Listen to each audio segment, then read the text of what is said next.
dengan niat berdakwah tetapi anak istri kita terbengkalai, itu memang dilarang oleh Allah Ta'ala. Itu tidak diperbolehkan. Boleh silakan mau berdakwah 1 minggu, 1 bulan, 3 bulan, silakan tidak apa-apa. Tetapi cukupkanlah istri dan anak itu di rumah dengan sebagian rezeki yang kita punyai. Cukupkan istilahnya. Dan minta izin sama istri, karena bagaimanapun juga kita meninggalkan istri.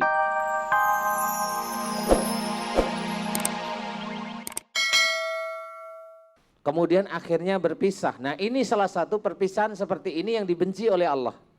Itu jelas. Perpisahan ini dibenci oleh Allah. Tetapi, nah ini ada tetapi. Kalau seorang bapak lagi ini. Kalau punya istri, istrinya itu ngawur. Kalau dinasihatin berani, kalau dinasihatin emosi, melawan. Pokoknya seperti itu. Diajak menuju syariat Islam senantiasa pokoknya belajar untuk menghindar. Nah ini seorang suami harus benar-benar memberikan petuah kepada istri. Harus menunjukkan salah satu ayatnya, Ar-rijalu qawwamuna 'alan nisa. Laki-laki adalah pemimpin wanita. Tunjukkan bahwa ini pemimpin. Jangan kalau sama istrinya takut. Kan ada banyak nih yang terjadi seperti itu kan ya. Takwa Ustaz. Takut. Takut sama istri tua. Oh. Pinter loh. Kayaknya pengalaman ini. Ustaz begitu. Saya yang sudah begini nggak tahu takwa apa. Saya pikirnya takwa itu takut. Nggak, takwa itu takut sama istri tua katanya. Ampun deh bener. Ngomong lagi sibuk pengalaman. Lu kesinggung. Tapi memang benar. Intinya adalah berbuat zalim tidak boleh kepada istri. Karena pada waktu menceraikan istri karena mau menikah lagi, disitulah Allah benci. Nah di sini ketahuan bahwa Allah membenci istilahnya pernikahan atau perceraian disebabkan karena salah satunya berbuat zalim. Tetapi kalau memang istri itu kasar, istri itu emosional, istri itu susah dinasihatin, kalau memang itu ada perceraian, si bapak-bapaknya harus niat, saya menceraikan istri saya karena saya cinta sama Allah. Karena kalau saya tidak menceraikan istri saya seperti ini, keimanan, ketauhidan saya akan luntur dan saya akan tunduk pada istri saya. Padahal istrinya salah. Nah akhirnya dua-duanya sama, satu masuk rumah sakit, keluar satunya masuk. Kan gantian aja nanti. Karena sama-sama ini berbuat salah terus, istrinya emosional, suaminya takut diem, akhirnya kan membenarkan sesuatu yang dilarang oleh Allah. Nah kalau membenarkan terus-menerus ini akhirnya ya keluarga ini bukan menjadi keluarga yang sakinah, keluarga ini adalah keluarga yang temennya setan semua. Emosi enak, marah enak, mencaci enak, berkata ini enak, korupsi enak, korupsi ikut enggak ya? Enggak Ustaz, enggak korupsi, ada di sini enggak. Korupsi yang mau korupsi aja ya. Kecuali yang iya. Kecuali yang iya korupsi. Jadi disinilah keluarga ini bisa kita bentuk dan betul tema ini adalah istri atau anak adalah menjadi ladang, ini benar. Jadi kalau memang istrinya salah, ayo kita tegur baik-baik, kan gitu? Baik sekali, baik 2 kali, baik 3 kali, baik setahun, baik 2 tahun, baik 5 tahun, nggak bisa? Silahkan ditegasin. Begitu ya. Iya Ustaz. Insya Allah seperti berarti itu. Ustaz ya, sebagai bapak-bapak ini ar-rijalu qawwamuna tadi ya. Iya. Harus mempunyai ketegasan. Harus mempunyai tegas karena laki-laki itu pemimpin. Daripada saya menduakan Allah, lebih baik saya mohon maaf. Pemirsa yang ada di rumah, alhamdulillahirabbil alamin. Pemirsa yang dirahmati Allah, terima kasih atas kebersamaan Anda masih tetap setia bersama kami di Bengkel Hati. Nah Ustadz, apa yang Ustadz paparkan tadi sungguh luar biasa ya.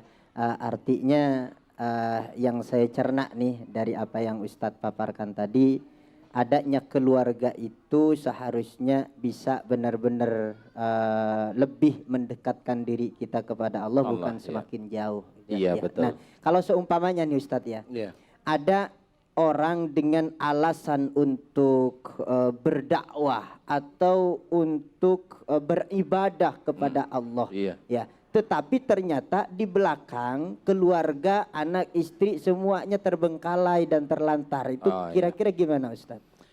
Iya, memang kalau memang kita itu dengan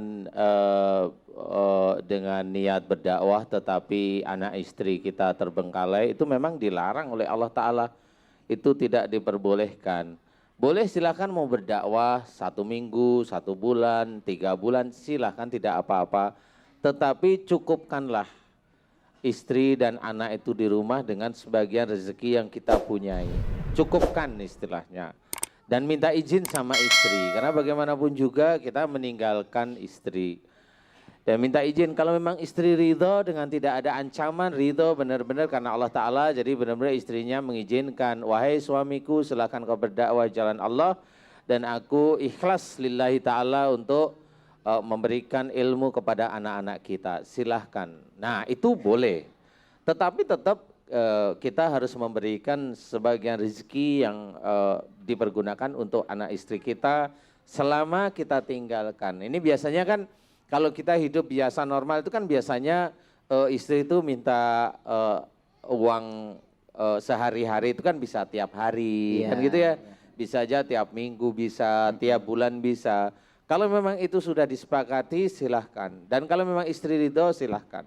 Tetapi bagi istrinya yang tidak ridho janganlah pergi. Iya. Karena itu akan menjadikan tidak ridhonya ini sama, kita akan berbuat zalim. Karena ada sesuatu yang kita tidak konsisten dengan Allah, kita akan melanggar syariat. Jadi jangan, kalau pada waktu istri bilang jangan Pak karena ini jelas, alasannya jelas sekali dan itu bisa difikirkan secara real, monggo silahkan hadapi itu dengan santai, tidak dengan oh ini karena Allah jadi ngeyel-ngeyelan, jadi nggak usah lah, biasa aja. Apalagi istrinya kurang solehah Ustadz ya, bawaannya ngomel terus tiap hari ya. Jadi itu kalau memang mau dakwah keluar, memang kita harus dakwah dulu ke dalam, kan susahnya seperti itu. Jadi si istri jadikan dia istri baik, dijadikan anak-anak yang soleh atau solehah, baru nanti dakwah. Tapi kalau memang si istri memang susah sekali, kita tetap mau berdakwah, ya silahkan tidak apa-apa. Baik Ustadz, terima kasih atas ilmunya untuk kita semua.